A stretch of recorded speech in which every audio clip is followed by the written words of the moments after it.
আমি কোনো কিছু বলি নাই। আর আমি তো এই বাড়ি থেকে চলে যেতে চাইছিলাম, শুধু তোমার অনুরোধটা আমি ফেলতে পারি না। আম্মু কি সব বলে? আগের কথা। ভাইয়াকে আগে খাবার দাও দাও। আম্মু আমাকে খাবার দিলে আমি চুপচাপ করে খাবার খেয়ে বাসা থেকে বের হলাম। মাঠে গেলাম খেলতে। অনেকদিন পরে খেলতে গেলাম।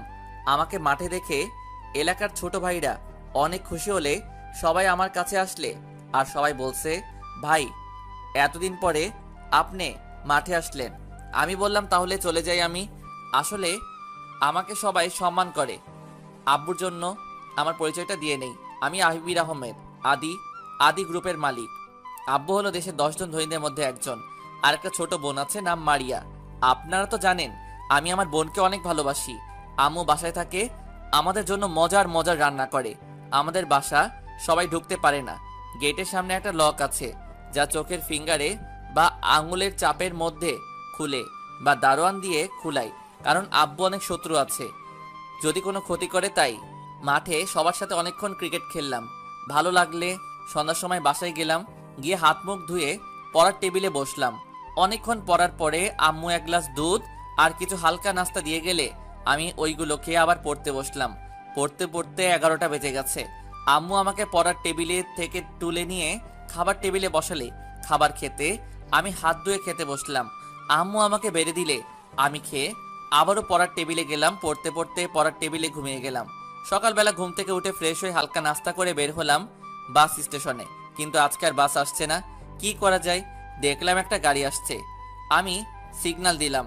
গাড়িটা থামালে আমি বললাম যে আমাকে একটু লিফট দেওয়া যায়। কোনো বাস পাওয়া যাচ্ছে না। আমার পরীক্ষা ভার্সিটিতে। আর তখন ড্রাইভার, আসলে ভাই, আমি তো ড্রাইভার। আমাকে বলা হয়েছে ম্যাডাম ছাড়া যেন আর কেউ এই গাড়িতে না ওঠে। পিছনে ম্যাডাম আছে, তাকে আপনি বলেন দেখতে পারেন। ম্যাডামের কাছে যাই, গিয়ে দেখি এ কি, এ তো আদিবা। আমি বললাম প্লিজ একটু লিফট দেন, বাস পাওয়া যাচ্ছে না। ভাইয়া, আব্বু তোকে কি বলছে? ছোট লোকগুলোর কথা শোনার জন্য গাড়ি থামাইতেছো? আমার দেরি হচ্ছে, তাড়াতাড়ি চলো। ড্রাইভার গাড়ি নিয়ে চলে গেলে তখন আমি বললাম, শালি মনে হয় না আমার আব্বুর থেকে বড় লোক হবি, এত ভাব তোদের। বলে রাস্তার একপাশে দাঁড়িয়ে আছি। দেখলাম একটা বাস আসলে আমি সাথে সাথে দৌড়ে উঠে গেলাম। 10 মিনিট পরে ভার্সিটির সামনে নামলাম।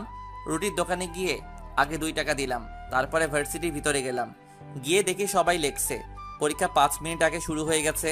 আমি ভিতরে গেলাম স্যার বলে। তুমি আসতে এত দেরি করলে কেন? আদিবার দিকে একটু আর চোখে তাকালাম আর বললাম, বাস সময় মতো পাই নাই। ও, কাল থেকে একটু আগে বের হবা, তাহলে বাস পাবে।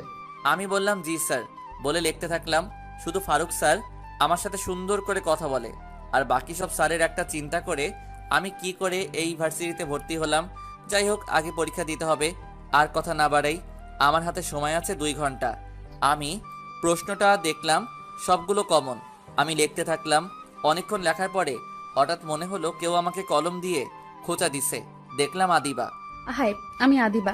আমি কিছু না বলে চুপচাপ করে লিখতে থাকলাম। আবারও খোঁচা দিলে কলম নিয়ে বললাম, কি সমস্যা? 7 নং প্রশ্নের উত্তরটা দেখান। আমি কিছু বলতে চামো, তার আগে আদিবা থামিয়ে দিল। আমি দেখছি আপনি 7 নং প্রশ্নটা দিছেন।